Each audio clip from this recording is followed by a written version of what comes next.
Hello दोस्तों, आज मैं अपनी favourite Korean drama it's okay that's love के 8th एपिसोड को एक्सप्लेन करने वाली हूँ। अगर आपने इसके पिछले एपिसोड्स नहीं देखे हैं तो लिंक आपको डिस्क्रिप्शन बॉक्स में मिल जाएगा। एपिसोड के शुरुआत में जंग बेओंग जंगजॉल की गर्दन पर इंजेक्शन डालकर उसे वहाँ से लेकर चला आता है, इससे पहले कि हांसो उसे देख पाती। हांसो उसका बहुत देर तक वेट करके उसे कॉल करती है, लेकिन वो फोन उठाता नहीं है। और तभी हांसो के पास किसी का फोन आता है और इधर जंग बेओंग बेरहमी से जंगजॉल को उसी तरह से मारता है जैसे वो उसे बचपन में मारा करता था। और उसे याद आता है कैसे उसका भाई मारते हुए उसे खड़ा होने के लिए कहता था, और वो वही जो प्रेजेंट में करने जाता है। वो दोनों एक शॉप के अंदर आके गिर जाते हैं। डोंगमिन इधर अपने क्लिनिक में चेक करता है टेबल पर उसने जो सिरिंज छोड़ा था क्या वो वही सिरिंज है, और उसे पता चलता है कि नहीं। डोंगमिन जब उसके लिए कॉफी लेने गया था, जंग बेओंग ने जरूर वो इंजेक्शन बदल दिया था। और वो तुरंत तेयोंग को फोन करता है और तभी वहाँ पर यांगजिन भी आ जाती है, जिसे वो गुस्से में वहाँ से चले जाने के लिए कहता है। जंग बेओंग इधर जंगजॉल को पूछता है कि तू सच सच बोल, क्या मैंने ही हमारे डैड को मारा था? ट्रुथ सीरम इंजेक्ट करने के बाद भी तो कुछ बोल क्यों नहीं रहा है? तेरी वजह से मुझे 13 साल जेल में सड़ना पड़ा। और तभी वहाँ पे उस शॉप की लेडी आ जाती है जो कहती है कि वो पुलिस में इन्फॉर्म करने वाली है। तो जंगजॉल उन्हें माफी मांगते हुए कहता है कि मैं आपको भरपाई के पैसे दे दूंगा, ये बस दो भाइयों के बीच की छोटी लड़ाई थी, आप प्लीज पुलिस को ना फोन करें। तब जंग बेओंग भी जंगजॉल के गले लग के कहने लगता है कि हाँ, ये मेरा छोटा भाई है और इसके पास बहुत पैसे भी हैं। और तभी जंगजॉल के पास तेयोंग का फोन आता है। फाइनली फिर तेयोंग जंग बेओंग को लेने वहाँ पहुँच जाता है और वो जंग बेओंग को ऐसा करने के लिए डांटने लगता है क्योंकि डोंगमिन ने कहा है कि वो जंग बेओंग को पकड़ने के लिए पुलिस का अरेस्ट वारंट लेने वाला है। और उसे ये देखकर भी बहुत बुरा लगता है कि जंग बेओंग ने फिर से जंगजॉल को कितनी बेदर्दी से मारा है। तभी डोंगमिन भी वहाँ पहुँच जाता है और जंग बेओंग को डांटने लगता है, लेकिन फिर जंग बेओंग उल्टा डोंगमिन से ही सवाल पूछता है कि जंगजॉल को ट्रुथ सीरम देने के बाद भी वो कुछ बोला क्यों नहीं। और फिर हमें पता चलता है कि डोंगमिन को पहले से अंदाजा हो गया था कि जंग बेओंग ऐसा कुछ करने वाला है, इसीलिए उसने उस सिरिंज में ट्रुथ सीरम की जगह पानी डाला हुआ था। क्योंकि अगर जंग बेओंग ने सच में जंगजॉल को ट्रुथ सीरम दिया होता तो डॉक्टर के बेमौजूदगी में उसके साथ कुछ भी हो सकता था। जंगजॉल को भी फिर पता चलता है कि तेयोंग के कहने पर डोंगमिन जंग बेओंग का इलाज कर रहा था। तेयोंग फिर जंग बेओंग को वहाँ से लेकर चला जाता है और तभी जंगजॉल के पास उसकी माँ का कॉल आता है, जिन्होंने उसे ये याद दिलाने के लिए फोन किया है कि उसे अपने भाई के साथ मिलने के लिए डिनर पर आना है। तो जंगजॉल उन्हें कहता है कि वो अपने भाई से ऑलरेडी मिल चुका है और फिलहाल वो काम में बिजी है, इसलिए वो आ नहीं पाएगा। लेकिन उसकी माँ भी उसकी आवाज सुन के समझ जाती है कि जरूर दोनों भाइयों के बीच कुछ हुआ है। और जंगजॉल के रिक्वेस्ट करने पर उसकी माँ उससे और कोई सवाल पूछती नहीं है। डोंगमिन फिर जंगजॉल को बताता है कि जब से मैं तुम्हारी भाई की ट्रीटमेंट कर रहा हूँ, मैंने एनालाइज किया है कि वो बहुत डेंजरस इंसान है, जिससे तुम्हारी जान को भी खतरा हो सकता है, क्योंकि वो बदले की आग में इतना पागल जो हो चुका है। इसीलिए तुम्हें उसके खिलाफ पुलिस में रिपोर्ट करनी चाहिए। आज उसने जो किया है इस बात को तुम जाने नहीं दे सकते हो। लेकिन जंगजॉल उनसे कहता है कि ये फैमिली मैटर है, मुझे क्या करना है मैं देख लूंगा। तो डोंगमिन उसे समझाने की कोशिश करते हैं कि आज अगर उसे सच में ट्रुथ सीरम दिया होता तो बेहोशी की हालत में आज उसका एक्सीडेंट भी हो सकता था और तुम्हारी जान भी जा सकती थी, और फिर उसे खून के आरोप में फिर से जेल जाना पड़ता। तो जंगजॉल उन्हें कहता है, लेकिन मैं तो आपके सामने एकदम सही सलामत हूं ना, तो फिर प्रॉब्लम कहाँ है? और वैसे भी मुझे अजनबियों की अभी हेल्प की जरूरत नहीं है। अगर बचपन में किसी ने हमारी फैमिली की मदद की होती तो आज हमारी फैमिली को ये दिन देखना नहीं होता। और वैसे भी मेरा भाई 19 साल का था जब उसे उस आदमी के खून के आरोप में जेल जाना पड़ा, जबकि सब जानते थे कि वो सेल्फ डिफेंस में था। और माना कि मेरा भाई मुझसे बदला लेना चाहता है क्योंकि मैंने उसके खिलाफ गवाही दी थी, लेकिन इसका मतलब ये नहीं है कि वो डेंजरस है। अगर उसे सच में मुझे मारना ही होता तो आज से 3 साल पहले वो मुझे कांटे वाले चम्मच से नहीं बल्कि चाकू से चोट पहुंचाता, और आज भी वो मेरे गर्दन पर सिरिंज डालने के जगह चाकू से भी वार कर सकता था। फिर वो अपने भाई की तरफ देखते हुए उन्हें कहता है कि अगर सच में वो डेंजरस होता तो वो इस तरह से बच्चों की तरह वहाँ पर बैठ के ब्रेड नहीं खा रहा होता। और वैसे भी अगर फ्यूचर में वो मुझे मारता भी है तो उसके लिए मैं उसे आज ही पहले से सजा नहीं दे सकता हूँ, जबकि पहले से ही उसे ऑलरेडी बहुत सजा मिल चुकी है। वो फिर गुस्से में वहाँ से जाने लगता है तो डोंगमिन उसे कहता है कि फिलहाल के लिए तुम्हें घर चले जाना चाहिए, तुम्हारे भाई को कल जेल वापस मैं पहुँचा दूंगा। और हम देखते हैं कि हांसो को तब फोन उसके उसी पेशेंट का आया था जो इंसानों के प्राइवेट पार्ट्स की पिक्चर बनाया करता था, लेकिन अब वो पहले से बहुत बेटर हो गया है। और उसने हांसो को यही दिखाने के लिए फोन किया था कि अब वो वैसे पिक्चर्स नहीं बनाता है, बल्कि जब भी उसके दिमाग में गलत ख्यालात आते हैं वो इसी तरह दीवारों पर पेंटिंग करता है। और उसकी माँ के साथ भी उसका रिश्ता पहले से बहुत बेटर हो गया है। हांसो फिर उसकी पेंटिंग में मदद करते हुए उसे अपनी परेशानी के बारे में भी बताती है। इनफैक्ट ये भी कैसे उसने साहस करके आज एक लड़के को डेट के लिए पूछा था, लेकिन लगता है कि उसने मुझे रिजेक्ट कर दिया है, क्योंकि उसे फोन करने के बावजूद भी उसने मेरा फोन नहीं उठाया। तो उसका पेशेंट कहता है कि तो फिर आपको उसे फिर से फोन करके पूछना चाहिए कि आखिर उसके फोन ना उठाने का मतलब क्या है। क्या वो आपको सच में रिजेक्ट कर रहा है या फिर कोई और बात है। लेकिन अब तो हांसू की ईगो पर बात आ जाती है और वो उसे वापस से फोन करने से इनकार करती है। तो उसका पेशेंट कहता है, इसका मतलब है कि आप मन से ठीक होना चाहती ही नहीं है, वरना आप इतनी जल्दी हार नहीं मानती।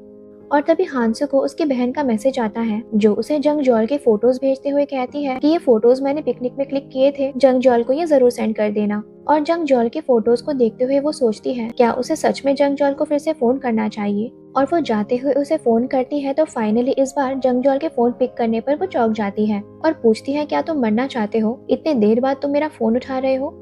तो जंगजॉल उसे फाइनली सारी बात बताता है कि वो आज अपने भाई से मिला था और वो उनसे थोड़ा पिट गया है। और इधर हम जंग ब्योम को देखते हैं और साथ ही में हमें पास्ट का भी सीन दिखाया जाता है कि उसने जंगजॉल को मारने के बाद अपने भाई को अपने जूते निकाल कर दे दिए थे, क्योंकि वो नंगे पैर था। हांसू फिर जंगजॉल से मिलने पार्क में आती है और उसके चेहरे पर लगे जख्मों को देखकर कुछ कहती तो नहीं है। जंगजॉल पहले तो स्ट्रॉन्ग रहने की कोशिश करता है और कहता है कि उसे ज्यादा चोट नहीं आई है, लेकिन फिर हांसू के उसे गले लगाने पर वो बच्चों की तरह रो पड़ता है। इधर डोंगमिन बीच रास्ते गाड़ी रोक कर जंगब्योम को बाहर आने के लिए कहता है और उसके कार से उतरने पर वो कहते हैं कि तुम आज के लिए आजाद हो, तुम्हें जो करना है तुम कर सकते हो। जोसन जंगब्योम वहाँ से भाग जाता है। तियोंग भी उसे भागता हुआ देख घबरा जाता है, लेकिन डोंगमिन भी जंगजॉल की बात समझ चुका था और वो तियोंग को बताता है कि वो कहीं जाने नहीं वाला है, बल्कि वो तो बस आजादी में थोड़ा सांस लेना चाहता है। और हम जंगब्योम को बच्चों की तरह रास्ते पर दौड़ते हुए देखते हैं, क्योंकि उसे भी अपने बचपन को जीने का कभी मौका जो नहीं मिला था। इधर जंगजॉल का पहले से मूड थोड़ा बेटर हो जाता है और वो हांसू को बताता है कि मैं तुमसे मिलने के लिए आ ही रहा था। इनफैक्ट तुम्हारा मिस कॉल देखकर मैं इतना एक्साइटेड हो गया था कि मुझे डर था कि मैं अपनी कार चला नहीं पाऊंगा, इसीलिए मुझे टैक्सी भी करनी पड़ी थी। हांसू उससे कहती है कि तुम ऐसे उल्टे चल रहे हो, फिर से तुम्हें चोट लगने वाली है, वैसे अभी तुम कैसा फील कर रहे हो। तो जंगजॉल कहता है कि मैं थोड़ा एम्बैरेस्ड हूँ और ये सोच के भी डर रहा हूँ, आखिर तुम अब मेरी फैमिली के बारे में क्या सोचती हो, एंड आई होप तुम डर कर मुझसे दूर नहीं चली जाओगी, क्योंकि मैं तुमसे दूर होना नहीं चाहता हूँ। हांसू कहती है कि क्या तुम भूल रहे हो कि मैं एक साइकेट्रिक डॉक्टर हूँ, मैंने कई फैमिली को ऐसे डिफिकल्ट टाइम फेस करते हुए देखा है और मैं तुम्हारे भाई को लेकर भी सारे न्यूज आर्टिकल्स पढ़ चुकी हूँ। तुम्हें मुझे ज्यादा कुछ बताने की जरूरत नहीं है और ना ही किसी बात से डरने की। वैसे तुम्हें मानना होगा कि तुम बहुत लकी हो कि तुम्हें मेरी जैसी गर्लफ्रेंड मिली है। जंगजॉल पूछता है कि गर्लफ्रेंड। हांसू कहती है कि हाँ, हमने डेट करने का डिसाइड किया है, तो आज से मैं तुम्हारी गर्लफ्रेंड ही हुई ना। इनफैक्ट वो और भी बहुत कुछ कह रही थी, लेकिन जंगजॉल उससे अपनी बात पूरी नहीं करने देता और झट से उसे किस कर देता है, जिस पर हांसू को फिर से घबराहट होने लगती है और उसे पसीने भी छूटने लगते हैं। तो जंगजॉल उसके हाथों को और गर्दन को टच करते हुए पूछता है कि आखिर तुम्हें इतना पसीना क्यों आ रहा है। तो हांसू उसे बताती है कि ये उसके एंजाइटी डिसऑर्डर की वजह से हो रहा है, कुछ ही देर में वो ठीक हो जाएगी। फाइनली फिर वो दोनों घर लौट आते हैं। हांसू किसके वजह से बहुत एम्बैरेस्ड फील कर रही थी, इसीलिए वो अंदर चली जाती है और हम देखते हैं कि उसका एक्स बॉयफ्रेंड चोई भी हांसू को जंगजॉल के साथ देख लेता है। इधर कैफे में सोनियो का काम खत्म होने के बाद उसे पिक करने एक लड़का आता है, जिसे पहले तो वो किस करती है और उसके बाइक में बैठ कर चली जाती है। तो सुकांग को उसे एक लड़के के साथ देख फिर से उसे टिक्स आने लगते हैं। जंगजॉल फिर रूम में आकर हांसू के बेचैनी को कम करने के लिए उसे एक गिलास पानी देता है और हांसू उसे कहती है, आज के लिए ऑलरेडी हम दोनों बहुत एम्बैरेस्ड हैं, इसीलिए हमें सो जाना चाहिए। जंगजॉल भी उससे कोई सवाल नहीं पूछता है और चुपचाप अपने कमरे में चला जाता है। लेकिन फिर उसके जाने के बाद हांसू उसके किस के बारे में सोचते हुए अकेले में ही शर्माने लगती है। जंगजॉल भी अपने रूम में आकर हांसू के साथ हुए किस के बारे में सोचते हुए स्माइल करता है, यहाँ तक कि उसके चेहरे से मुस्कुराहट अगले दिन तक भी नहीं उतरती है और वो जॉगिंग करते हुए भी उसी किस के बारे में सोचते हुए पागलों की तरह मुस्कुराता है। और तभी उसकी मुलाकात कांगवू से होती है, जो उसे कहता है कि आज से मैं स्कूल नहीं जा रहा हूँ, क्योंकि टीचर ने उसे स्कूल टाइम में उसकी नॉवल पर काम करने से मना कर दिया है और उसे सामने आने वाली राइटिंग कॉन्टेस्ट में किसी हाल में भी जीतना है। अगर वो ये कॉन्टेस्ट नहीं जीत पाता है तो वो खुद को मार डालेगा। ये कहने के लिए जंगजॉल उसे मारने जाता है तो कांगवू उसके उंगली पर लगे दर्द को लेकर चिल्लाने लगता है और फिर जंगजॉल को कहता है कि मैं तो बस मजाक कर रहा था। जंगजॉल फिर पूछता है कि मैंने तुम्हारे डैड के बारे में पुलिस को कंप्लेन किया था, क्या वो तुम्हारे घर पे पूछताछ के लिए आए थे। तो कांगवू इनकार करते हुए कहता है कि हम जैसे गरीब फैमिली के लिए कोई इतना नहीं सोचता है जितना आप सोचते हो। इधर जंग ब्योम का भी वापस जेल में जाने का समय हो जाता है और वो डोंगमिन को कहता है कि आइंदा से जेल में मुझे अपनी शक्ल मत दिखाना, तुम डॉक्टर के नाम पर एक नंबर के पाखंडी हो। तो डोंगमिन भी कहता है कि मैं पेशेंट का इलाज करता हूँ, तुम जैसे पाखंडियों का नहीं। लेकिन अब तो डोंगमिन ने ठान ली थी कि वो जंग ब्योम की मदद करके ही रहेगा, लेकिन फिर वो उसे सबक सिखाने के लिए उसे बीच रास्ते में छोड़कर वहाँ से चले जाते हैं। इधर हांसो का भी वही हाल है जो जंगजॉल का था, उसके भी चेहरे से मुस्कुराहट उतरती नहीं है और जंगजॉल सुबह सुबह उसके दरवाजे पर नॉक करके उसे पूछता है कि आखिर तुम ब्रेकफास्ट में क्या खाना चाहोगी, और ये भी कि क्या तुम्हें रात को अच्छी नींद आई थी। हांसो के हाँ कहने पर वो पूछता है तो फिर क्या तुम हमारे रिलेशन को आगे बढ़ाना चाहती हो। तो हांसो कहती है क्यों, तुम एक दिन में ही मुझसे तंग आ गए हो, क्या मेरा एंजाइटी डिसऑर्डर तुम्हें बॉदर कर रहा है। तो जंगजॉल उसे शांत होने के लिए कहता है, लेकिन हांसो उसे वार्न करती है कि तुम अब इस रिश्ते से बैकआउट नहीं कर सकते हो, मुझे अपनी मन को राजी करने के लिए बहुत मेहनत करनी पड़ी है, तुम ब्रेकअप करने के बारे में सोचना भी मत। लेकिन जंगजॉल को तो उसकी ये सब बातें सुनकर अच्छा लग रहा था और वो उसके लिए ब्रेकफास्ट बनाने के लिए चला जाता है। बाद में सुकांग जब हांसो के रूम में उसके लॉन्ड्री देने आता है, हांसो उसकी ड्रेस जिप करने के लिए कहती है। तो सुकांग कहता है कि मैं भी एक मर्द हूँ, लेकिन हांसो उसकी बातों को सीरियसली नहीं लेती है और कहती है कि तुम आंख बंद करके कर सकते हो। अब क्योंकि हांसो गाना गा रही थी, सुकांग पूछने लगता है कि तुम इतनी अच्छे मूड में क्यों हो, क्या तुम्हारे और जंगजॉल के बीच कुछ हुआ है क्या तुम उसे डेट करने के लिए मान गई हो। और फिर सुकांग गुस्सा करने लगता है क्योंकि इस दुनिया में वो ही अकेला क्यों रह जाता है। इधर हांसो जैसे ही ब्रेकफास्ट के लिए बाहर आती है, उसे हॉस्पिटल से फोन आता है, तो जिस बीच वो फोन पर बात करती है, जंगजॉल बड़े ही प्यार से उसे ब्रेकफास्ट खिलाता है, जिस पर हांसो भी जंगजॉल की तरफ देखते हुए बहुत क्यूट क्यूट चेहरे बना रही थी। तो सुकांग आके जॉल को कहता है कि वो ऐसा चोई के साथ भी करती थी, तुम खुद को ज्यादा स्पेशल मत समझो। जंगजॉल उसकी बातों पर ज्यादा अटेंशन नहीं देता है, लेकिन फिर से हांसो के लिप्स पहुंचने जाता है तो हांसो उसे डांट लगाते हुए कहती है कि तुम हर बार ऐसा नहीं कर सकते हो, तुम शायद भूल रहे हो कि हमें इस रिश्ते को बहुत स्लो ले जाना होगा, इतना स्लो कि तुम्हें शायद इसकी आदत भी नहीं होगी। लेकिन ऐसा कहते हुए हांसो जानबूझकर जंगजॉल को टेम्प्ट करती है और फाइनली हॉस्पिटल के लिए चली जाती है, जिसके बाद सुकांग जंगजॉल को वार्न करता है कि अब हांसो तुम्हें इतने किसेस करने वाली है कि तुम शॉक्ड हो जाओगे। जंगजॉल कहता है कि तुम हांसो के बारे में बहुत कुछ जानते हो। तो सुकांग कहता है कि वो अब से तुम्हें बहुत टच भी करने वाली है, मूवी देखते हुए वो तुम्हारे क्लोज आकर तुम्हारे गोद पर सर रख के सोएगी, लेकिन फिर जब तुम आगे कुछ करना चाहोगे वो तुम्हें वहीं झट से रोक के ऐसा बिहेव करेगी मानो वो कितनी मासूम है। वो चोई के साथ भी ये सब कर चुकी है। इनफैक्ट जब वो चोई को डेट कर रही थी, चोई का तो इस टेंशन में वजन कम हो गया था कि आखिर वो उसके साथ सोने कब वाली है, और उसी तरह देखते देखते तुम्हारे भी उसके साथ 1 साल बीत जाएंगे और तुम भी उसकी तरह बस हाथ मलते रह जाओगे। जिस पर जंगजॉल उसे कहता है कि तुम एक बात भूल रहे हो कि मैं पीढ़ी चोई नहीं बल्कि जंगजॉल हूँ। सुकांग फिर सोचता है कि इस आदमी के पास इतना सेल्फ कॉन्फिडेंस आता कहाँ से है। इधर हॉस्पिटल में यांग जिन हांसो को बताती है कि शायद वो डोंगमिन को अभी प्यार करती है, तो उसे आखिर क्या करना चाहिए। तो हांसो उसे कहती है कि आप कुछ कर नहीं सकती हैं और ना ही इस बारे में आपको डोंगमिन को कुछ बताना चाहिए। तभी हांसो के पास उसकी माँ का कॉल आता है, जो उसे फोन पर जंगजॉल का फोन नंबर मांगती है, लेकिन हांसो उन्हें देने से साफ इनकार कर देती है। तो हांसो की बहन भी उसकी माँ को डांटने लगती है कि आखिर वो उसकी बहन को चैन से जीने क्यों नहीं देती, उसकी लाइफ में इंटरफेयर करने की जरूरत ही क्या है। तो उसकी माँ कहती है कि मैं तो बस जंगजॉल को पिकनिक के दिन तुम्हारे डैड के साथ इतना अच्छा टाइम स्पेंड करने के लिए थैंक यू बोलना चाहती थी। और तभी उसकी माँ के पास अंकल किम का फोन आता है, तो हांसो की बहन गुस्से में वहाँ से चली जाती है और वो अपने हस्बैंड का ख्याल रखते हुए मिस्टर किम को फोन में पूछती है कि आखिर उनकी बीवी अभी कैसी है और वो केमोथेरेपी का ट्रीटमेंट कैसे हैंडल कर रही है। बाद में जब जंगजॉल तियोंग से बात कर रहा था, उसके पास हांसो की मॉम का मैसेज आता है, जिसमें वो पिकनिक के दिन उनके हस्बैंड का ख्याल रखने के लिए थैंक यू कहते हुए उनके रेस्टोरेंट में खाने के लिए इनवाइट करती है। साथ ही में वो अपने हस्बैंड की फोटो भी भेजती है, जहां उनके पीछे उसे एक जगह का फोटो दिखाई देता है और उसे याद आता है कि यही तस्वीर उसने हांसो के कमरे में भी देखी हुई है। जंगजॉल के फिर वहां से चले जाने के बाद वहां पे एक लड़की आकर तियोंग से पूछने लगती है कि वो जंगजॉल था ना। तियोंग के पूछने पर कि आखिर वो है कौन, वो बताती है कि मैं उसके एक टाइम पे दोस्त रहा करती थी। तब तियोंग भी उसे पहचान जाता है कि वो तो सांगसुक है। इनफैक्ट ये वही लड़की है जिसके घर पे पहले कांगवू जंगजॉल को लेकर आया था, जहाँ पे पहले तो हमें एक स्कूल की लड़की दिखाई दी थी, लेकिन उनके वहाँ से जाने के बाद हमें जंगजॉल की उम्र की लड़की दिखाई गई थी। डोंगमिन इधर हॉस्पिटल आके पिछले दिन यांगजिन के ऊपर उस तरह से चिल्लाने के लिए माफी मांगता है और उसे सारी बात भी बताता है, लेकिन यांगजिन फिर भी अपनी नाराजगी छोड़ती नहीं है तो डोंगमिन गुस्से में वहाँ से जाने लगता है। तो यांगजिन कहती है कि तुम हमेशा यही करते हो, हमारे डिवोर्स के टाइम पे भी तुमने यही किया था। अगर किसी बात में मैं तुम्हें माफ ना करूँ तो फिर तुम ही रूठ कर चले जाते हो। तो डोंगमिन उसे कहता है कि हमारे तलाक को 13 साल हो गए हैं, तुम अब भी ऐसे क्यों कहती हो कि मानो हमारा तलाक कल ही हुआ था।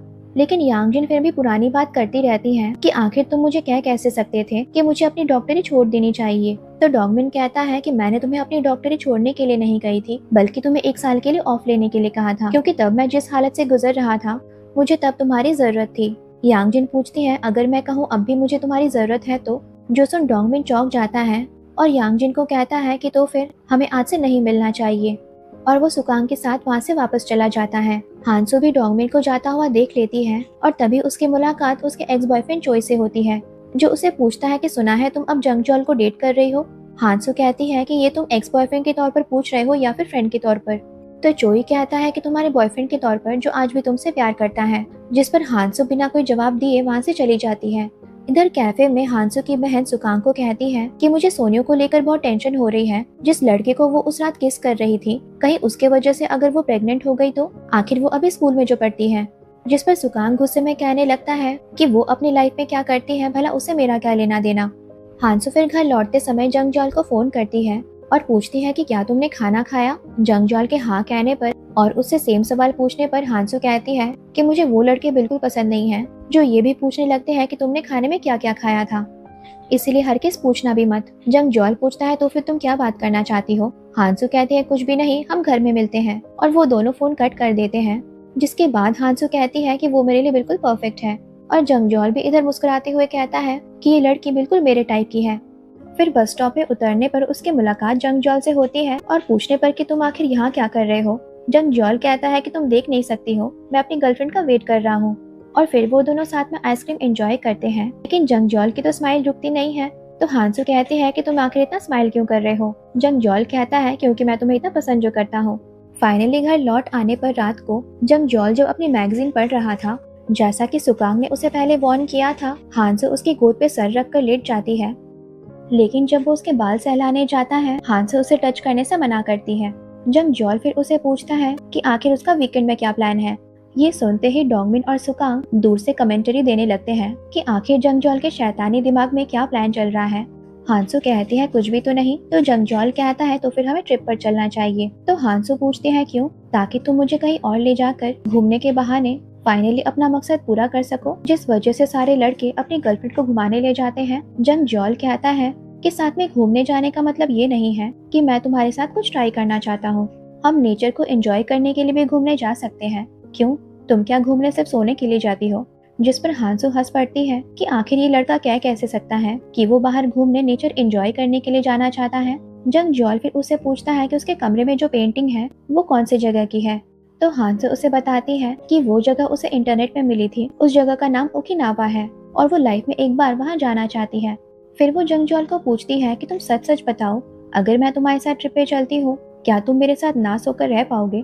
तो जंगजॉल सच कहता है कि हरगिज नहीं, अगर तुम नहीं चाहती हो तो हमारे बीच कुछ नहीं होगा। हांसो कहती है तो फिर क्या तुम डोंगमिन और सुकांग के सामने मुझे ये प्रॉमिस कर सकते हो। तो जंगजॉल कहता है कि मैं प्रॉमिस करता हूँ कि अगर इस ट्रिप में मैं हांसो के साथ सोता हूँ तो मैं आप दोनों के हाथों से मरने के लिए तैयार हूँ।